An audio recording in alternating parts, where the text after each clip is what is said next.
13h, merci de nous rejoindre sur RTI1. Bonjour à toutes et à tous. Voici les titres. La Pâque, la résurrection du Christ célébrée hier par les fidèles chrétiens du monde entier. Des réjouissances dans la joie et la ferveur. En Côte d'Ivoire, la communauté chrétienne appelée à cultiver davantage de tolérance et d'amour à l'image de Jésus-Christ. En France, le pèlerinage chrétien catholique 2023 après Lourdes, Lisieux et Paris. Les pèlerins, dont des fidèles catholiques ivoiriens, visitent le centre Port-Royal, propriété de la communauté des Augustins de l'Assomption. Un endroit calme, propice à la prière et à la méditation. Enfin, Taïwan détecte aujourd'hui 11 navires de guerre et 59 avions chinois autour de l'île. Le Christ est ressuscité d'entre les morts et les chrétiens commémorent sa victoire. La Pâque 2023 a donc été célébrée hier dans la joie et la ferveur. À Méagui, dans la région sud-ouest de la Côte d'Ivoire, les guides religieux ont encouragé les fidèles chrétiens à davantage d'amour et de tolérance. Les précisions de Walter Amadou. Église catholique de Méagui. Le curé exhorte les fidèles chrétiens à marcher dans les pas du Seigneur. La Pâque, c'est la fête de la lumière. La lumière du ressuscité brille dans le monde. Le Christ règne sur la Côte d'Ivoire. Que le Christ règne dans le monde, sur toutes les familles et sur tous les enfants de ce pays. À l'église Assemblée de Dieu de Baya, le célébrant du jour revient sur le sens de la Pâque. Pour lui, c'est la plus importante fête du christianisme qui commémore la résurrection de Jésus. C'est l'opportunité, non seulement pour l'Église dans son ensemble, mais pour des nouveaux dans la foi, d'affirmer leur engagement. À l'église Ebenezer, toujours au quartier Baya, le pasteur Cambirissier prône l'amour et la solidarité entre les communautés. Nous encourageons les uns et les autres à reconnaître ce que le sacrifice que ça fait pour nous et surtout à le manifester par notre comportement. Les fidèles chrétiens disent être en phase avec les différents messages des hommes de Dieu. La nouvelle naissance, c'est la délivrance du peuple. Et désormais, nous sommes libres parce que Christ nous a rachetés. Tous ceux qui acceptent le nom de Jésus-Christ sont sauvés. Et il a accepté de se faire clouer sur la croix pour remonter au ciel vers son Père afin d'apporter tous nos péchés, afin que nous puissions après notre vie terrestre ici, le suivre. Cet événement, vraiment, ça nous apporte beaucoup sur le plan spirituel. Ça nous fortifie. C'est d'être sincère envers soi-même, avoir des bons comportements, faire des trucs qui sont bien et pas offenser son prochain. Dans l'ensemble, le dimanche de Pâques n'a pas été seulement un moment de réjouissance. La vie du Christ a été vulgarisée afin de renforcer davantage la foi chez nombreux chrétiens à Méagui. Direction à présent la France pour visiter un haut lieu de pèlerinage catholique. Il s'agit du Port-Royal situé dans la commune de Saint-Lambert dans la région Centre-Nord. C'est en ce lieu que les pèlerins ivoiriens, après leur passage à Lourdes, Lisieux et Paris, ont poursuivi leur chemin de foi. Vous le verrez, cet endroit suscite prière et méditation. Les détails, Eugène Atoubé.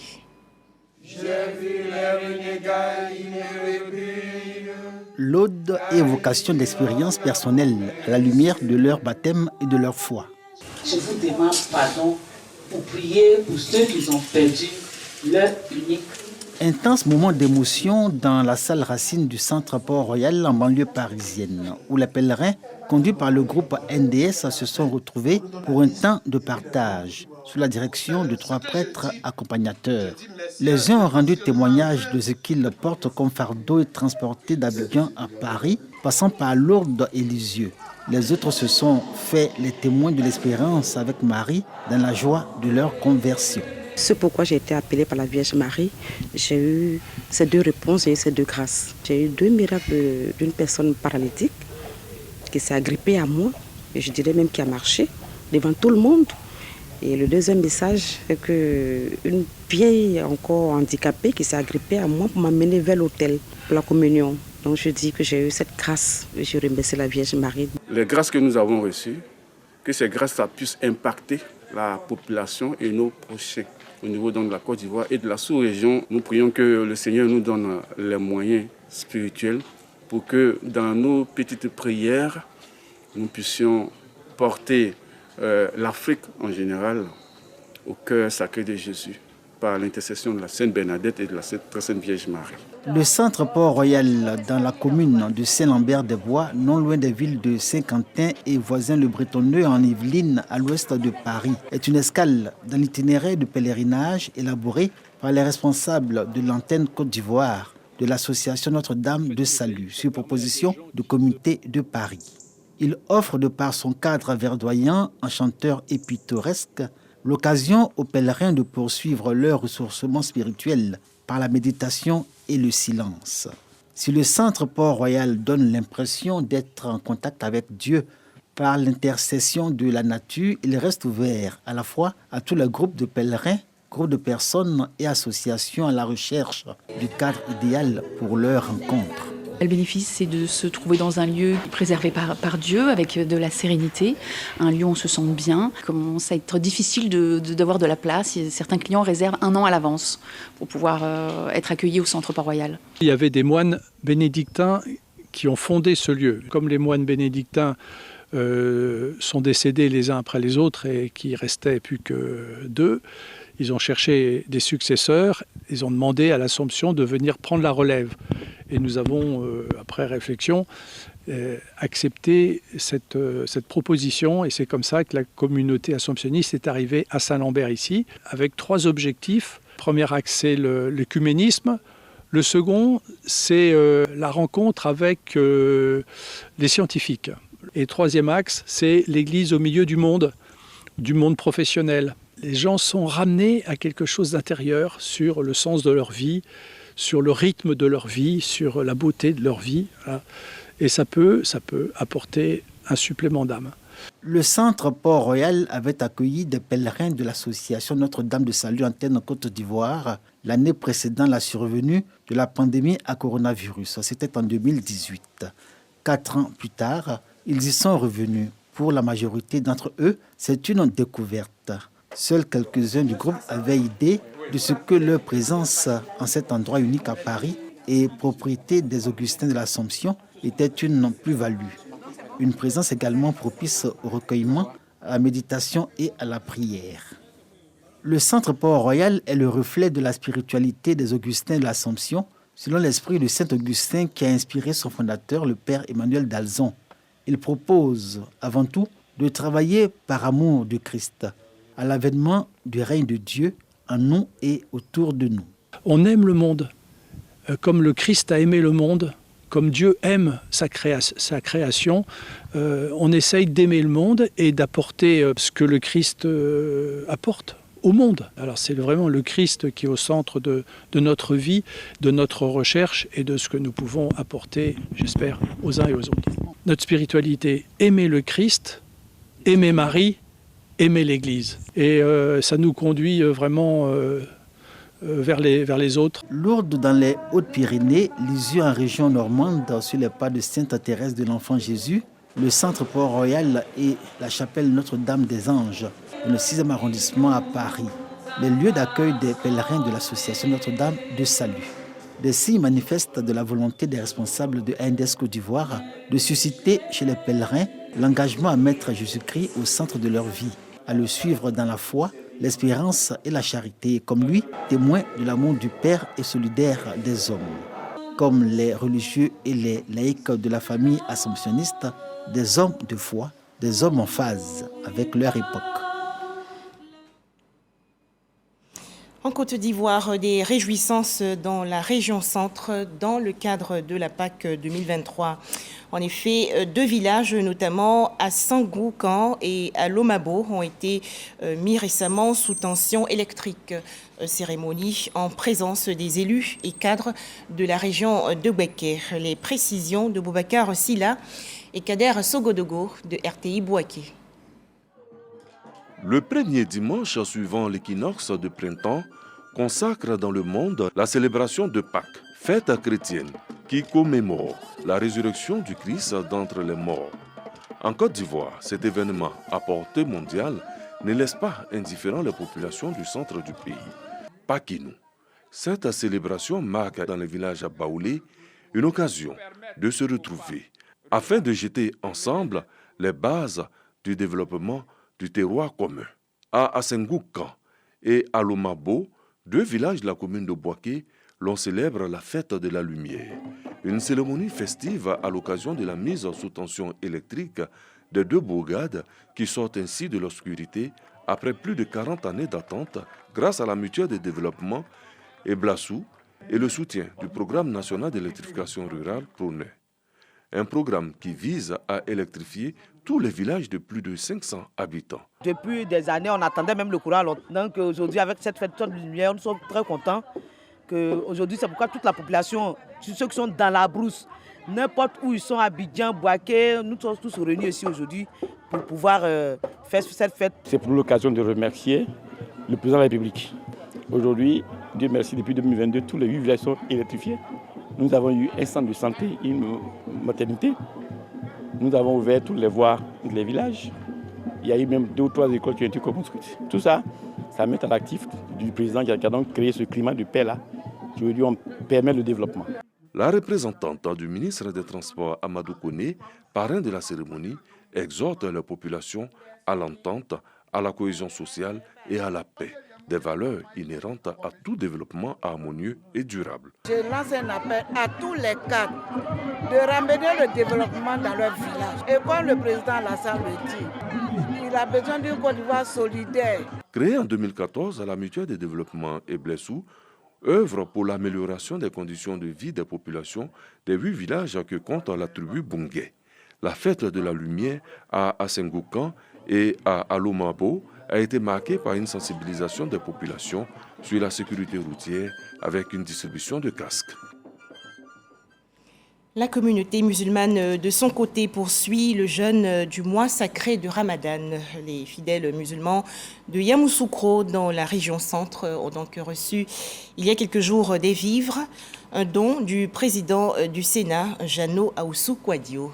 Les précisions de Kader Sogodogo de RTI Boaké. Mosquée principale de Yamoussoukro, du sucre, du riz, du lait et un don en numéraire.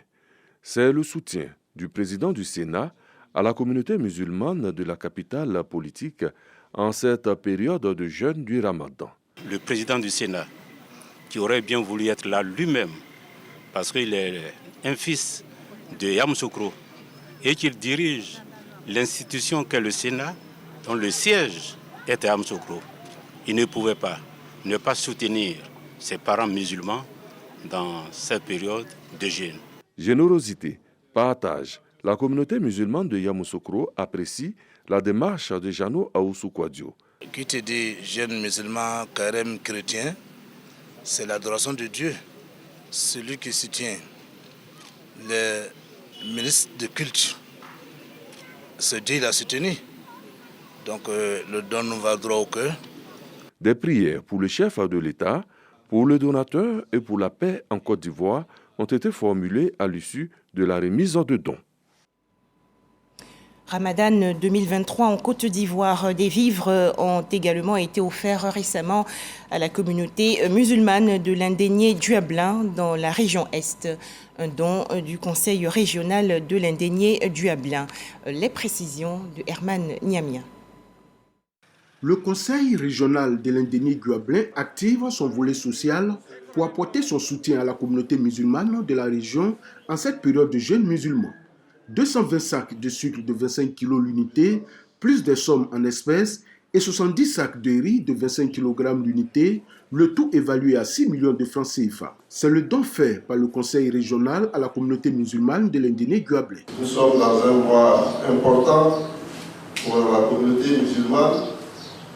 Et Dieu a fait que cette année, les musulmans, les chrétiens, tout le monde est en train de jeûner en même temps. Je suis venu pour remettre quelques sacs de riz et le sac de sucre. Ces dons seront répartis aux fidèles musulmans des 3 départements, à Bengourou, Bétié et à Nbiloko. Avec cet appui du conseil régional, la communauté musulmane va passer d'agréables moments de pénitence, selon son porte-parole, qui au nom de ses pairs a traduit sa reconnaissance aux donateurs. Après à Bengourou, la délégation du conseil régional va se rendre à Nbiloko et à Bétié pour le même geste de charité à l'endroit de la communauté musulmane. Retour dans le district d'Abidjan où la ministre de la fonction publique, Anne-Désirée Ouloto, a présidé récemment la cérémonie de remise des 2e et 3e prix du prix national d'excellence édition 2022. La ministre Anne-Désirée Ouloto a adressé ses félicitations à ses élites. Pour en parler, Grace Kando. Les 2e et 3e lauréats du prix national d'excellence édition 2022 récompensés. Ils reçoivent respectivement les prix du meilleur fonctionnaire et agent de l'administration publique et celui de l'administration publique moderne la plus innovante. Les 2e reçoivent un diplôme, un trophée et un chèque d'1 500 000 francs CFA. Quant au 3e, un diplôme, un trophée et un chèque d'1 million de francs CFA. Ce trophée est un encouragement déjà à l'endroit des agents. Nous sommes une direction avec plus de 100 personnes, dont 80 sont des nouveaux fonctionnaires qui sont sortis de l'école ces 2 ou 3 dernières années. Et donc c'est un encouragement pour ces jeunes que nous formons, que nous accompagnons pour la réalisation d'un projet aussi important pour l'État de Côte d'Ivoire. Je suis reconnaissant envers Monsieur le Président de la République, son Excellence Monsieur Alassane Ouattara, et je tiens à dire merci à Monsieur le ministre Laurent Tchagba, ministre des Eaux et Forêts, qui a présenté ma candidature parmi les milliers de forestiers qu'il y a dans notre département. La ministre Anne Ouloto est revenue sur le choix porté sur les récipiendaires. Le choix porté sur vous par les jurys mis en place résulte de la qualité et de la pertinence de votre travail, de votre capacité à offrir le meilleur possible aux populations et surtout des valeurs que vous portez et de l'espérance que vos efforts suscitent. En remportant ces prix, vous devenez donc des modèles, chers lauréats, c'est-à-dire des personnes que notre société devra s'atteler à imiter. La direction des concours du ministère de la fonction publique, au titre de l'administration publique moderne la plus innovante, a remporté le premier prix, c'est-à-dire le prix national d'excellence. Commune d'Abobo, dans le district d'Abidjan, le palais de justice bientôt achevé.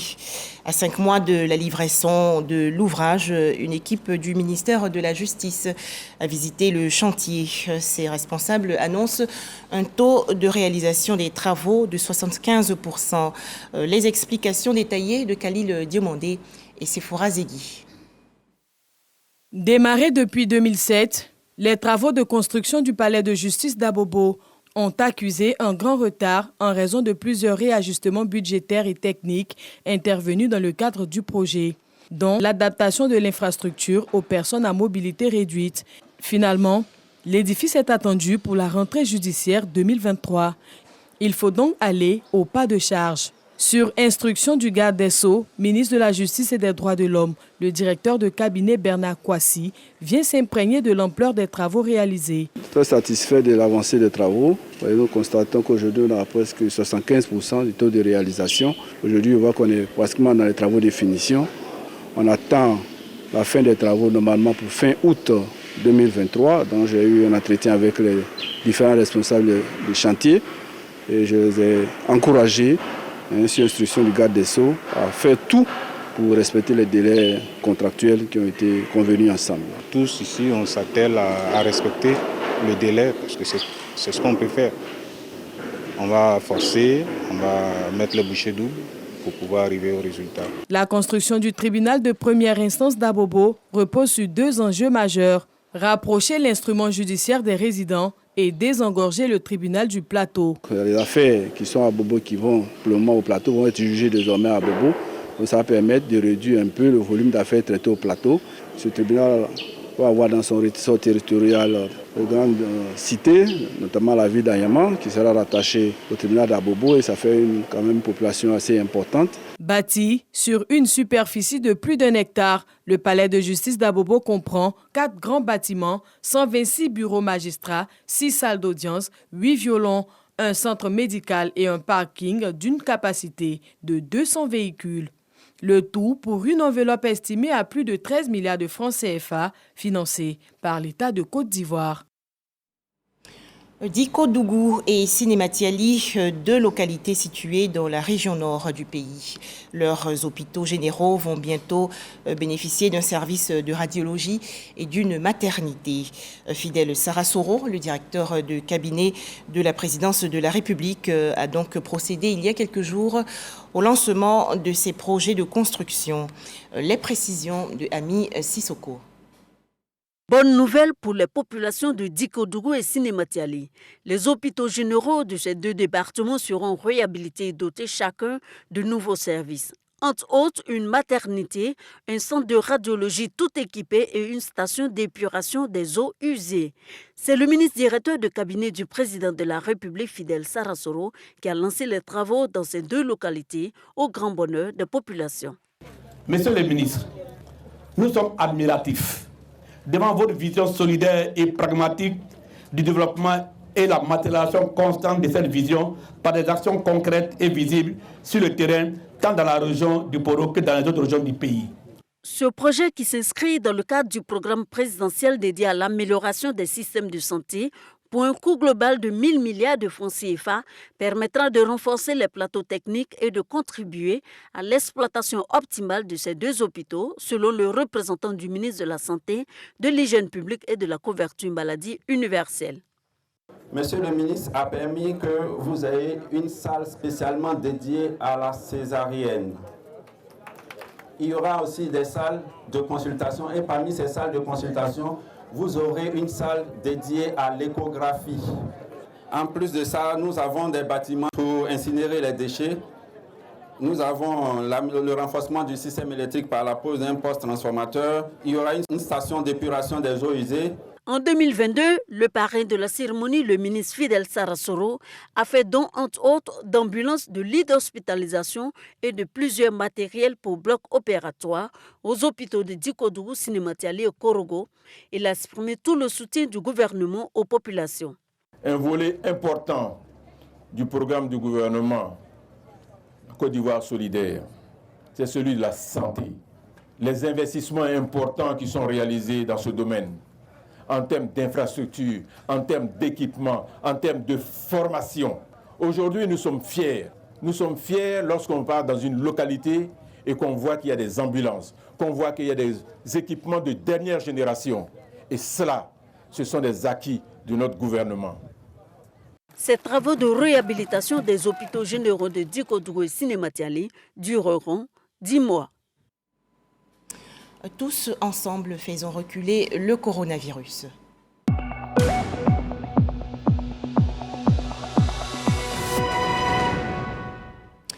En Côte d'Ivoire, un nouveau cas de coronavirus enregistré hier par le ministère de la Santé, de l'Hygiène publique et de la couverture maladie universelle. La Côte d'Ivoire comptabilise donc actuellement 88 309 cas confirmés de coronavirus, 87 469 personnes guéries, 834 décès et 6 cas actifs. Faisons-nous tous vacciner contre le coronavirus. Un tout autre sujet à présent, prudence sur les routes. C'est le message délivré il y a quelques jours par le ministère des Transports. C'était lors des échanges avec les différents acteurs du transport. Pour en parler, Ami Diarasouba et Didier Nguessan.